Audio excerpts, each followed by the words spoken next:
الله الرحمن الرحيم. السلام عليكم ورحمة الله وبركاته. حياكم الله أخواني. اليوم محاضرتنا إن شاء الله راح نكمل نظرية التكاليف المتغيرة. احنا أشرنا في المحاضرة السابقة إلى نظرية التكاليف المتغيرة. قلنا نظرية التكاليف المتغيرة تحمل المنتج فقط بالتكاليف المتغيرة، سواء كانت مواد مباشرة، أجور مباشرة، مصاريف غير مباشرة متغيرة، سواء كانت صناعية أو تسويقية. فهي هذه النظرية فقط تحمل المنتج بالتكاليف المتغيرة. أما التكاليف الثابتة قلنا تعتبرها تكاليف فترة، يعني سواء أنتجت وما أنتجت هي متحملتها. وهذه التكاليف الثابتة أخوان تظهر في قائمة الدخل ضمن المصاريف التشغيلية الأخرى. وأخذنا مثال بهذا الخصوص. الآن نجي ناخذ مثال آخر تكملة للمحاضرة السابقة. وإحنا يعني أخوان بالنسبة لنظرية الكلفة الكلية شرحنا عنها أمثلة هواية إن شاء الله، وهذه المحاضرة إن شاء الله راح أحولها PDF لحضراتكم وأنزلها لكم إن شاء الله على الصف الدراسي بالمادة الدراسية إن شاء الله. الآن راح نروح ناخذ مثال آخر إن شاء الله نحله على نظرية الكلفة المتغيرة. هذه كل الأمثلة أخوان مع حلولها هي عن نظرية الكلفة الكلية كانت. هذه هي نظرية الكلفة المتغيرة، مثل ما شوية نسوي مراجعة ريفرش.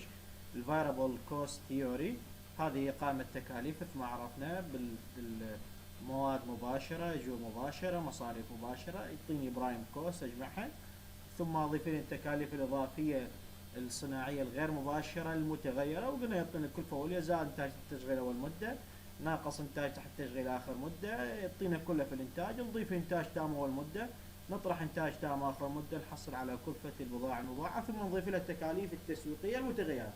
إذا أخوان هذه النظرية فكرتها أنه تحمل المنتج فقط بالتكاليف المتغيرة، يعني ما تحمل المنتج بالتكاليف الثابتة، فقط تحمل المنتج بالتكاليف المتغيرة.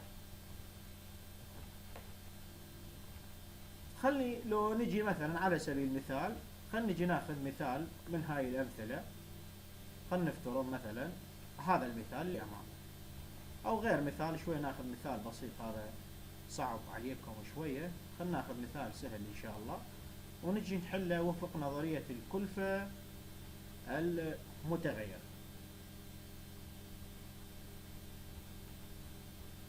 الأمثلة اللي بالبداية حليها، يعني راح آخذ مثال أخوان حاله وفق نظرية الكلفة الكلية، وراح آخذ أيضا مثال حله وفق نظرية الكلفة المتغيرة.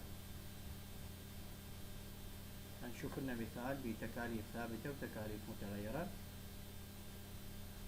هذا المثال حالي احنا ماخذين.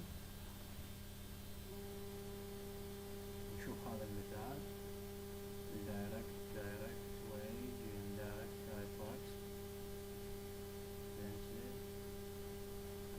خلينا نجي ناخذ هذا المثال اخواني الاعزاء ونروح نحله وفق نظرية الكلفة المتغيرة.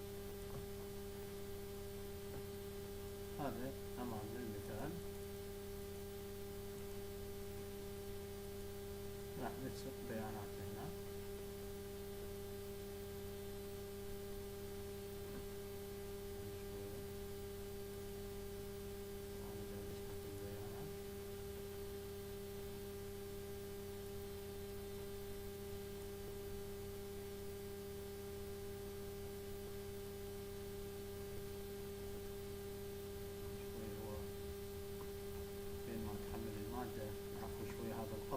يصير بين ما يحمل الملف حتى يفتح ان شاء الله، لان شوية ملف كبير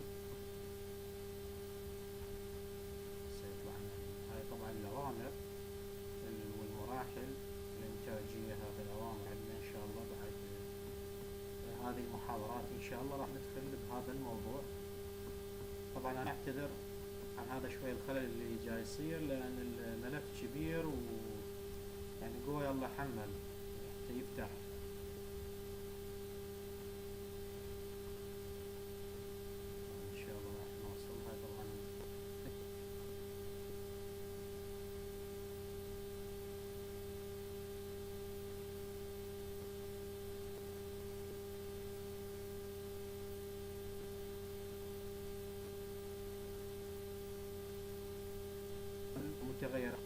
الآن راح نجي هذا المثال اللي أمامنا الإيضاح الثاني. يقول the Z factory must be product and sales، يعني هي تستطيع بيع وإنتاج 10,000 وحدة in the month خلال الشهر. the following date from the April، يعني بيانات مستخرجة خلال شهر أبريل لسنة 1999. يقول opening stock of finished goods، يعني الإنتاج التام، الأوبننج أو البيجنينج إنتاج تام أول مدة 2500 وحدة. opening of work in process، يعني الإنتاج تحت التشغيل أول مدة 1000 وحدة. units on percentage، يعني نسبتها مكتملة 50% from the finished goods، يعني هي كاملة بنسبة 50%، نسبة إتمامها من البضاعة 50%. الدايركت ماتيريالز، المواد المباشرة 27,000. الدايركت ويج 15,000. الدايركت اكسبنسز، يعني مصاريف مباشرة 3000. indirect variable expenses، يعني مصاريف الغير مباشرة المتغيرة 12,000. indirect part expenses، يعني مصاريف غير مباشرة ثابتة 20,000. طبعا هاي الاندايركت سيلينج اوفر هيد اللي يقصد بها المصاريف الغير مباشرة التسويقية 10,000، والادمنستريتيف اوفر هيد يعني المصاريف الإدارية 4,000. closing stock of work in process 3,000 وحدة. نسبة إتمامها طبعا 50% أيضا من المواد، يعني هسه نعرف هذا 50 ها. closing stock of finished goods، يعني الإنتاج تام آخر المدة 2000 وحدة. يونت سولد، الوحدات المباعة 9,500، يعني بسعر بيع طبعا 30 دينار الوحدة. in March produce and sales، يعني خلال شهر مارس الوحدات المنتجة والمباعة هي 90% from maximum capacity، يعني هو 90% من الطاقة الإنتاجية. هي طاقتهم الإنتاجية ايش قد هنا يا اخوان؟ 10,000. هم ناتجين وبايعين ايش قد؟ بروديوس اند سيلز، نتجوا من الطاقة الإنتاجية أو القدرة الكباسيتي، القدرة الإنتاجية مالتهم. يعني هنا قصد ناتجين 4,000 9,000 وبايعين 9,000، لأن هي 10,000 في 90% 9. there was no change in variable cost، يعني هو ماكو تغير بالكلفة المتغيرة per unit from the March and April، يعني الكلفة المتغيرة للوحدة الواحدة بشهر مارس نفسها هي بشهر أبريل، يعني ما تغيرت الكلفة الوحدة الواحدة. احنا طبعا هو طالب من عندي هنا عندي القائمة بشهر مارس، وبناء واعتمادا على تكاليف شهر شنو؟ أبريل، وجاي يقول لي هنا الكلفة للوحدة الواحدة خلال شهر مارس هي المتغيرة نفسها خلال شهر أبريل. طبعا يقول you are required to prepare، يعني المطلوب منك إعداد قائمة تكاليف and قائمة الدخل by variable cost theory، باستخدام طبعا يقول لي نظرية الكلفة المتغيرة. لو نجي هنا يا اخوان، هاي نظرية الكلفة المتغيرة كقائمة نقصد، نجي تفاصيل الكوست، التوتال كوست وكوست بير يونت، مواد مباشرة يعطيني كلفة أولية. الكلفة الأول يضيف لها مصاريف غير مباشرة متغيرة الاندايركت فاريبل اوفر هيد، يعطيني كلف الانتاج والكلف التشغيل، واضيف الانتاج اول مدة اطرح اخر مدة يعطيني كلف انتاج، اضيف انتاج تام اول مدة اطرح اخر مدة يعطيني مباعة، اضيف لها مصاريف تسويقية متغيرة يعطيني كلفة المبيعات، وقائمة الدخل اطرح منها مصاريف كلفة المبيعات ومصاريف الإدارية. هنا وفق نظرية الكلفة المتغيرة اخواني الاعزاء راح اطرح فقط يعني فقط نحمل المنتج بالتكاليف المتغيرة، والتكاليف الثابتة اللي هي الفاكس اعتبرها تكاليف فترة واطرحها في قائمة الدخل. نجي هنا راح ناول مخطط البارتيكلز، الكوست، توتال كوست، كوست بير يونت. طبعا هذا المخطط هو ثابت، هو لازم الطالب يحفظه. نجي حافظين احنا القائمة، نكتب دايركت ماتيريالز، اجي عندي هنا دايركت ماتيريالز، نعم ايش قد 27 ظهر ال 27. طبعا هاي 27 كلفة الوحدة الواحدة شلون اقسمها؟ اقسمها على الوحدات المنتجة. وين هذه الوحدات مالتهم اللي خلال شهر ابريل ايش قد؟ 10,000. فاقسم 27,000 على 10,000 ايش قد؟ 2.7. لان هاي اخوان الكلفة الاولية على الوحدات المخططة واللي وين انتاجها. الدايركت ويج عندي هنا دايركت ويج، نعم ايش قد؟ 15,000 على 10,000 1.5. الدايركت اكسبنسز عندي نعم ايش قد؟ وين هذا نلاحظ اخوان الاعزاء؟ 3,000 على 10,000 0.3. هسه اجمع مواد مباشرة، وجوه مباشرة، مصاريف مباشرة، راح نحصل يعني التكاليف الاولية من اجمعها تعطيني الكلفة الاولية اللي هي اقصد بها مواد، اجور الى اخره.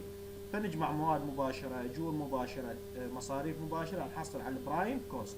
اذا نجمع 27 زائد 15 زائد 3 45. فقسم 45 على 10,000 هاي الطاقة الانتاجية اللي لهم راح يعطيني 4.5. هنا نجي اخوان مثل ما لو نرجع للقائمة مالتنا انه نقول الكلفة الاولية زائد المصاريف الغير مباشرة المتغيرة اللي هي indirect variable expenses او الاوفر هيد اسميها الفايرابل المتغير. نجي هنا ايش عندي؟ مصاريف indirect variable. ها شوف قال لي expenses قد 12,000 تجي الظاهرة 12,000. فمثل ما نلاحظ هنا قلنا وفق هاي النظرية فقط تحمل المنتج بالتكاليف المتغيرة. فمن اجمع البرايم كوست زائد المصاريف الغير مباشرة المتغيرة راح يعطيني الورك كوست كلها في التشغيل. ف 45 زائد 12 57. طبعا هاي 12 على 10,000 1.2. 57 على 10,000 5.7. هسه اخوان كلها في التشغيل. هاي قائمة احنا حافظيها زائد انتاج تحت التشغيل اول مدة. اكو هنا عدد، طبعا هو مو شرط يكون موجود مثل ما اخذنا بالمحاضرات السابقة، ماكو موجود. زائد انتاج تحت تشغيل اول مدة. اجي ادور اكو انتاج تحت تشغيل اول مدة هنا عندي؟ نعم هذا اوبننج فينيش جوز، هاي انتاج تام اول مدة يقول لي. واوبننج ستوك اوف ورك ان بروسس يقول لي انتاج تحت تشغيل اول مدة ايش قد؟ 1000. هذا 1000. يقول زائدا انتاج تحت التشغيل اول المدة. هسه هنا أنا اخواني ايش جاي يقول لي هذا انتاج تحت التشغيل اول مدة؟ منين اطلع؟ زين ايش قد قايل لي هنا 1000 وحدة؟ ايش قد كلفة الوحدة الواحدة اذا نلاحظ اخوان؟ فايش قد كلفة الوحدة الواحدة؟ هسه راح يجي واحد يقول انا شلون اعرف كلفة الوحدة الواحدة؟ شوف اذا نلاحظ هذه مسوي لكم هذا المخطط احنا، ومن خلاله راح اعلمكم شلون تستخرجون هذه التكاليف اللي هي من. شوفوا هسه مثل على سبيل المثال الكوست اوف كلوزنج ستوك مثلا، والكوست اوف كلوزنج ستوك فينيش جوز، والكوست اوف ستوك اوف ورك ان بروسيس. يعني هذا الاوبننج او البيجننج. منين جاي هذا اخوان؟ انا ايش قد عندي وحدات انتاج تحت تشغيل اول مده؟ اذا نلاحظ اخواني هذه 1000 وحده تامه بنسبه ايش قد؟ بنسبه 50%. يعني انا اذا صارف مواد 1000 هي ماخذه بقيمه 500. فايش راح اقول؟ عدد الوحدات في نسبه اتمامها في كلها في التشغيل. كلها في التشغيل ايش قد انا عندي مطلعها؟ هذه 5.7 خلال الشهر. فاجي اقول هذا بالنسبه هسه للانتاج تحت تشغيل اول مده cost of opening stock of work in process. فاقول 1000 وحده في نسبه اتمامها ايش قد؟ 50%. هذا نلاحظ جاي يقول لي 1000 وحده تامه بنسبه 50%. قال لي 2000 اقول 2000 في نسبه اتمام ايش قد؟ 50%. قال لي 1000 وحده ونسبه اتمامها 80% اقول 1000 في 80% في 5.7 اللي منين طلعت 5.7؟ منها حاصل جمع ذني كلها في التشغيل. هسه انا ليش سويت ضربت عدد وحدات في يعني في كل الوحده الواحده؟ لان هنا هو ما مطيني هذا المبلغ جاهز. لو كان مطيني هذا المبلغ جاهز انا ما كان يحتاج اني اسوي هذه الخطوه، مباشره كان انه اجي استخرج تكاليف جاهزه وانزلها كمبلغ. لكن بما انه اخوان ما مطيني كلفه الانتاج تحت تشغيل اول مده، مطيني عدد وحدات وليست مبلغ. فهنا شو اسوي؟ دائما من يعطيني عدد وحدات، هاي ملاحظه، وما يعطيني مبلغ جاهز، فاضرب عدد الوحدات في كلفة الوحدة الواحدة. كلفة الوحدة الواحدة من يطلعها؟ هاي هي ماخذة مواد واجور ومصاريف مباشرة وغير مباشرة متغيرة. اجي اشوف نسبة اتمامها ايش قد عندي هنا؟ نسبة اتمامها مطيني اياها 50%. اقول 1000 وحدة في 50% في مجموع ذني التكاليف الوحده الواحده 5.7. ايش قد راح يطلع لي اذا نلاحظ اخوان؟ 2850. هذه هسه عرفنا هذه ال 2850 منين اجت؟ ناقصا كلوزنج ستوك اوف ورك ان بروسس، انتاج تحت التشغيل اخر المده. اجي هنا انتاج تحت التشغيل اخر مده، ادور بالسؤال مالتي يقول لي ندور هنا كلوزنج اوف ستوك اوف ورك ان بروسس، يعني انتاج تحت تشغيل اخر المده ايش قد؟ 3000 وحده. ايضا ما مطيني اياه مبلغ جاهز، مطيني اياه شنو؟ مطيني هذه الوحده الواحده، يعني مطيني عدد الوحدات. من يعطيني عدد الوحدات لازم اضرب عدد الوحدات في كلفه الوحده الواحده. وش قد تام؟ بنسبه 60% اقول في 60%، 40 في 40%، 30 في 30%، 10 في 10%، يعني اضربه في نسبه اتمامه. ايش قد نسبه اتمامه؟ اضربه في نسبه الاتمام. فراح اقول اذا نفس الحاله 3000 وحده في نسبة اتمامه اخوان ايش قد؟ 5.7.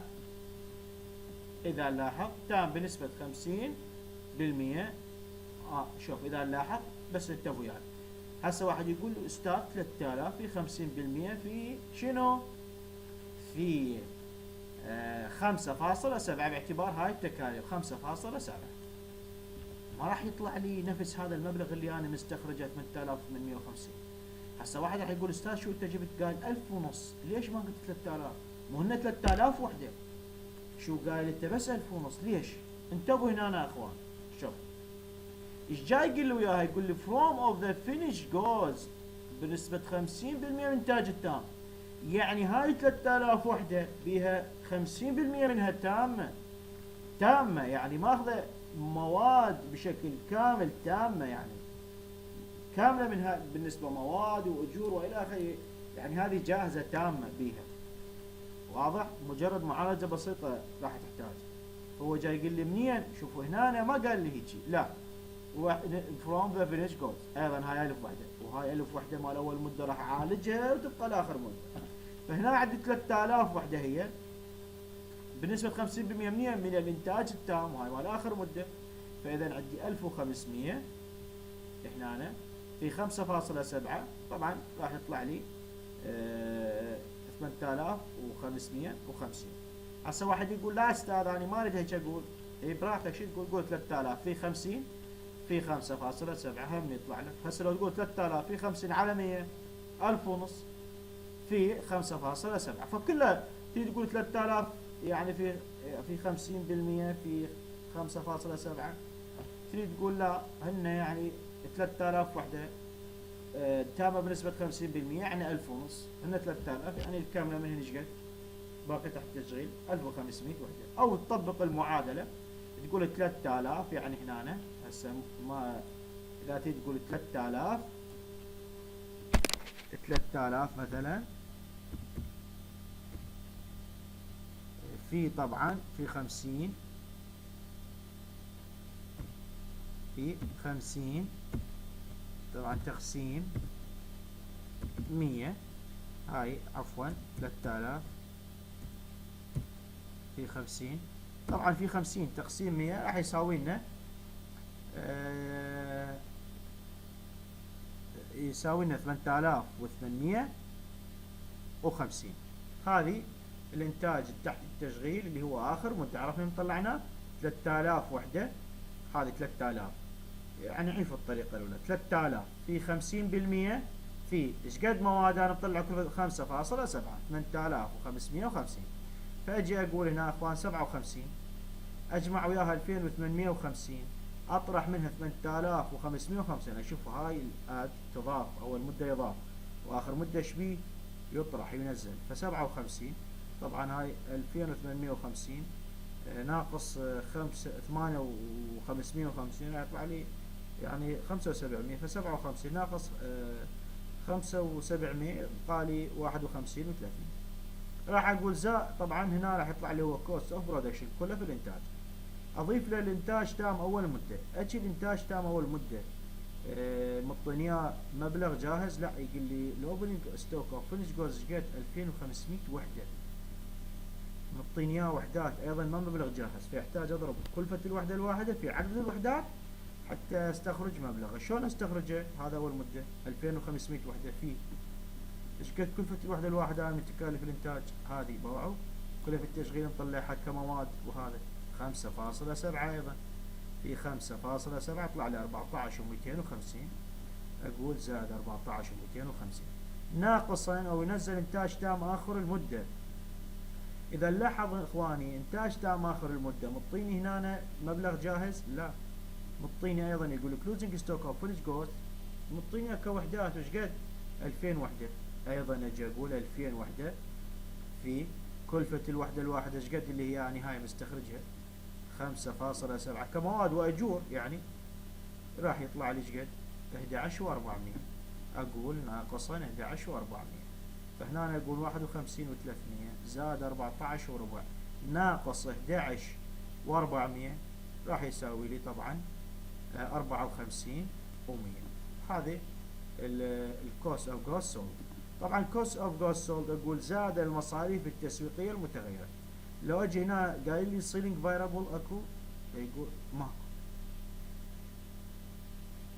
ما عندي، ما يعطيني مصاريف تسويقيه. مو شرط طبعا كل شيء موجود بالقائمه واجيب السؤال.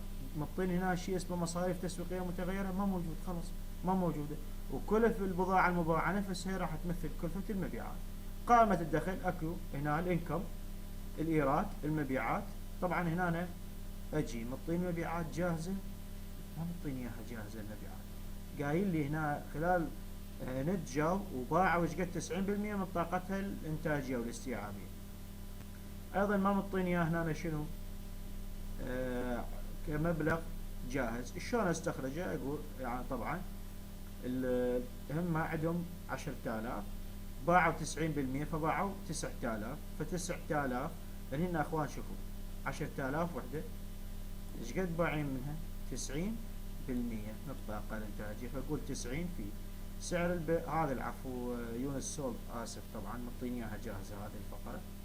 يقول يونت سولد الوحدات المباعه 9,500 بسعر بيع 30. هو العفو ما منتبه لهاي الفقره، هاي معطيني اياها جاهزه.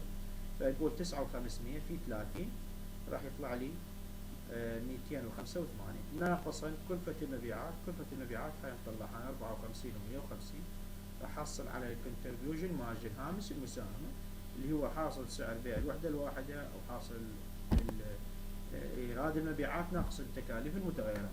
اذا راح اطرح منه التكاليف الغير مباشرة او الاوفر هيد او الاندايركت كوست الفاكس الثابتة، وانا التكاليف الثابتة اللي عندي هنا اندايركت عندي هاي اندايركت فاكس اكسبنسز مصاريف ثابتة غير مباشرة 20,000. اقول ناقص 20,000 هذه. وناقصا ايضا مصاريف تسويقية ثابتة، اذا نلاحظ ما قايل لي هو متغيرة، بما انه ما قايل لي هاي مصاريف متغيرة اذا تعتبر ثابتة. هاي طبعا فاكس هاي مو هاي تعتبر عفوا هاي فاكس مصاريف تسويقية ثابتة اللي هي ايش قد 10,000. وعندي مصاريف ادارية ايضا ايش قد 5,000 ايضا اطرحها. المصاريف التسويقية هاي الفاكس سيلينج كوست 10,000 ومصاريف ادارية 5,000 راح نحصل على النت بروف. فهامش المساهمة اللي هو 203 و 850 اطرح منه هاي المصاريف الثابتة راح نحصل على صافي الربح نت بروف. اي سؤال اخوان طبعا عندكم اكتبوا لي بالتعليقات، ان شاء الله احاول اجاوب على تعليقاتكم. واعتذر ببطء التحميل المحاضرة لان الملف كان جدا كبير، واني اسف طبعا على هذا الخلل اللي صار. كتبوا لي اسئلتكم وان شاء الله انا اخصص حتى اخصص محاضرة اجاوب على اسئلتكم.